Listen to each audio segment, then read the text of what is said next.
ఒకసారి నేను Kashmir cinema second show చూసి ఇంటికి తిరిగి వస్తున్నాను. అసలే చలికాలం, పైగా అర్ధరాత్రి. రోడ్లన్నీ నిర్మానుష్యంగా ఉన్నాయి. బైక్ స్పీడ్ పెంచి ఓ సందులోకి తిరిగాను. వీధి చివర ఒక స్ట్రీట్ లైట్ వెలుగుతుంది. దూరంగా ఎక్కడో ఊ అని సౌండ్ వినిపించింది. కుక్క కాదు, నక్క. నేనది పట్టించుకోకుండా ముందుకెళ్ళిపోయాను. ఆ సందు చివర ఒక శ్మశానం ఉంది. మా ఇంటికి వెళ్ళాలంటే అది దాటి వెళ్ళాలి. సరిగ్గా నేను శ్మశానం దగ్గరికి వచ్చేసరికి స్ట్రీట్ లైట్ ఆరిపోయింది. నాకు భయం వేసింది. బైక్ ఇంకా స్పీడ్ పెంచాను. సడన్ గా డా అని సౌండ్ వచ్చింది. Tyre puncture.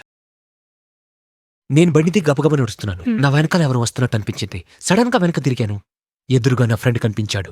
వాడిని చూసి ఆశ్చర్యపోయి నువ్వేంట్రా ఇక్కడ అని అడిగాను. వాడి మధ్య నేను ఇక్కడే ఉంటున్నాను రా అన్నాడు. నేను ఆ భయం పోగొట్టుకోవటానికి సిగరెట్ ఉందా అని అడిగాను. వాడి చెవిలో నుంచి సిగరెట్ తీసిచ్చాడు. నా దగ్గర అగ్గిపెట్టలేదురా అన్నాను. పర్లేదు, నా దగ్గర ఉందని చూపుడు వేలు చూపించాడు. దాని చివర మంట వెలుగుతుంది. పద్దు, నాకు భయం వేసి వాడి కాళ్ల వైపు చూశాను.